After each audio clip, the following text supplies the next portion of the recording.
এই হচ্ছে আমার ল্যাপটপটি, অথবা আপনার কম্পিউটার যদি হয়ে থাকে তাহলে কিন্তু আপনি একই সিস্টেমে এটা করতে পারেন। তো ডিভিডি ডিভাইসটি যদি না এখানে ওপেন হয়, আমার এই যে ডিভিডি ডিভাইস এখানে আছে, তো আমি যদি ডিভিডির উপরে এখানে চাপ দিই তাহলে কিন্তু সাধারণভাবে খোলা যাওয়ার কথা, কিন্তু এটা কিন্তু খুলছে না। দেখুন একটা শব্দ হচ্ছে।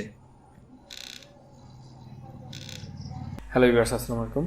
আপনার যদি একটি পিসি অথবা ল্যাপটপ থেকে থাকে এবং ডিভিডি যদি বের না হয়, আপনি ভিতরে সিডি দিয়ে দিয়েছেন কিন্তু এখন বের করতে পারতেছেন না, অথবা আপনি সিডি দিয়ে কোনো ড্রাইভ সেট আপ মারবেন কিন্তু আপনার ডিভিডিটি বের হইতেছে না, এই অবস্থায় আপনি কিভাবে ডিভিডিটি বের করবেন সেই প্রসেসটি এই ভিডিওতে দেখাই দেবো। তো এটা সাধারণত এটার উপর ক্লিক করলে, ডাবল ক্লিক করলে কিন্তু আপনার ডিভিডি অপশনটা খুলে যাওয়ার কথা। দেখুন দেখুন আমার এটা কিন্তু ওপেন হচ্ছে না। এখানে যদি আমরা চাপ দিই তাহলে কিন্তু এটা খুলে যাওয়ার কথা।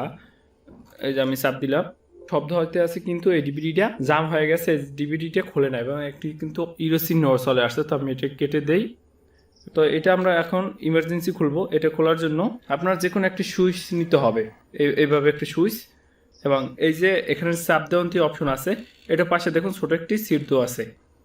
আমি জুম করার চেষ্টা করতেছি। এই যে ছিদ্রটি, এই ছিদ্রটির ভিতর দিয়ে আপনি যদি এটা চাপ দেন,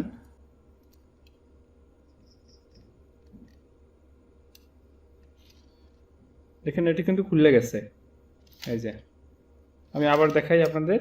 এখন আমরা যদি এখানে চাপ দিই তাহলে কিন্তু এটা খোলে না, শব্দ হচ্ছে। এবং এই সুইচটা দিয়ে যদি এই যে ছিদ্রটা আছে এখানে যদি চাপ দিই তাহলে দেখবেন এটা কিন্তু ওপেন হয়ে গেছে। দেখুন হালকা চাপ দিয়ে আপনি যদি খুলে দেন তাহলে কিন্তু এটা ওপেন হয়ে যাবে। এবং এখানে যে নোটিফিকেশন আসছে এটা আমরা কেটে দিতে পারি।